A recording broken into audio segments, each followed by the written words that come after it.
Bonjour à tous et à toutes, j'espère que vous allez bien. Aujourd'hui, on se retrouve pour parler des chapitres 230 et 231 de Jujutsu Kaisen. Et il y a quand même des choses à dire. Alors, je ne vais pas vraiment m'attarder sur le chapitre 230, puisqu'il a déjà été analysé de partout.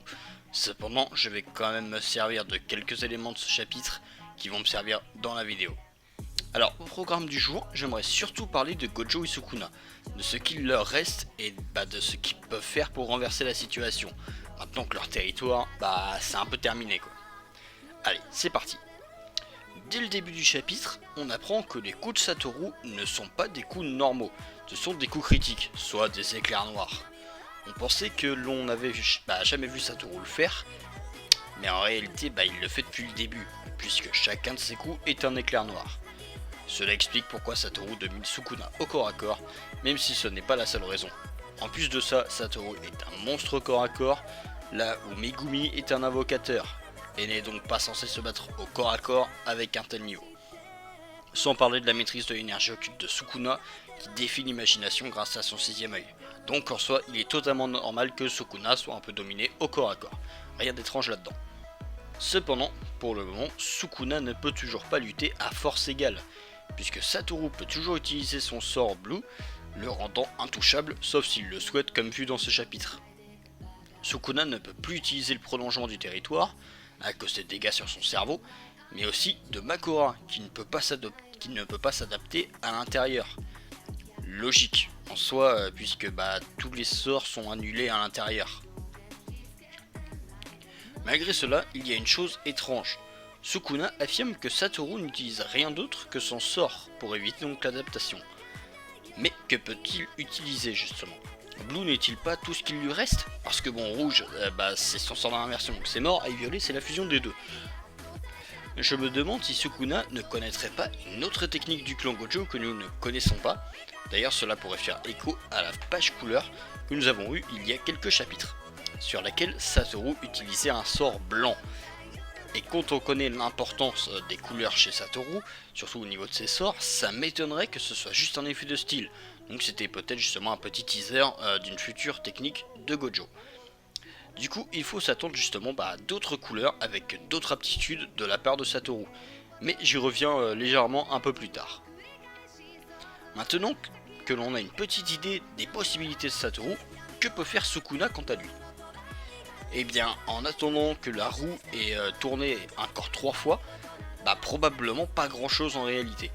De plus, ces fameux 3 tours, ça correspond à quoi exactement? Est-ce que ça correspond à 3 attaques de Satoru, ou est-ce qu'il faut compter plusieurs attaques pour que la roue tourne 3 fois? C'est-à-dire plus de 3 attaques. En admettant qu'il faille plusieurs attaques, c'est plutôt embêtant pour Sukuna, qui risque d'avoir du mal à tenir, ne pouvant en plus pas trop abuser de son sort d'inversion, tout comme Satoru.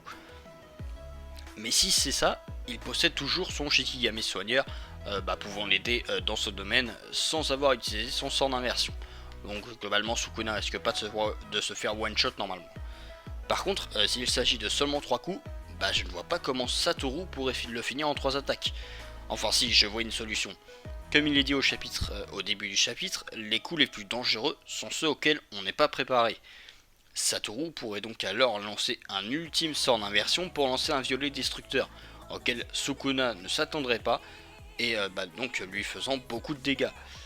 Mais bon, le problème c'est que derrière, ça risque de faire beaucoup de dégâts au niveau de Satoru aussi, au niveau de son cerveau. Et en plus, j'imagine pas un one shot. Cependant, ce qui pourrait être intéressant du violet, ce serait que Sukuna perde ses mains, l'empêchant d'utiliser ses Shikigami, puisqu'on sait que les signes d'invocation sont quand même très importants. Et donc il pourrait pas invoquer son soigneur. Mais avant de continuer sur la suite, petite question que je me pose. Si Sukuna s'adapte au sort de Satoru, il ne s'agirait normalement que de bleu, et non de son sort d'inversion normalement. Même si pour le moment il est hors service, mais cela pourrait ne pas durer indéfiniment, étant donné que l'impossible n'existe pas avec Satoru Gojo. Mais bon, revenons à Sukuna, s'il perd ses bras, que peut-il faire? Et bien en soi, il peut faire pousser les 2 qui lui manquent, ou alors il peut utiliser Megumi qui est toujours là. Et c'est là que ça va se corser. À ce niveau-là, il faut se dire que Satoru ne posséderait plus que son blue, plus son blue ni son territoire. Donc en gros, il aurait plus que son énergie occulte en elle-même, quoi. Il y aurait alors soit un autre sort en stock, vu sa confiance, ce serait pas étonnant, soit autre chose auquel on ne penserait pas. De son côté, Sukuna pourrait demander à Megumi de lâcher son territoire, et donc là, ça serait quand même sacrément compliqué pour Gojo qui devrait trouver une solution. Même si normalement Megumi ne peut pas utiliser son territoire de base dans un milieu extérieur, cependant peut-être qu'ici avec Sukuna ce serait possible. Ça reste à voir. Parlons rapidement des autres couleurs que Satoru pourrait utiliser.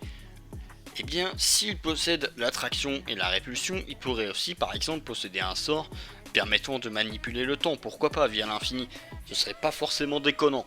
Et puis il y aurait d'autres couleurs. Alors, je ne suis pas spécialiste en comics, mais quelqu'un dans les commentaires d'une ancienne vidéo m'avait par exemple justement dit que je crois Superman pouvait justement utiliser des couleurs Superman d'un autre personnage, pouvait utiliser justement des couleurs par rapport à des pouvoirs liés un peu à l'infini, des choses comme ça. Donc si certains s'y connaissent plus, n'hésitez pas à me fournir quelques explications, pourquoi pas. Et ça pourrait donc servir justement à Satoru, ici en tant qu'inspiration, d'utiliser des pouvoirs un petit peu similaires, liés à des couleurs. En tout cas, ce qui est sûr, c'est que Satoru possède encore des armes, sinon il ne serait pas aussi confiant à la fin du chapitre.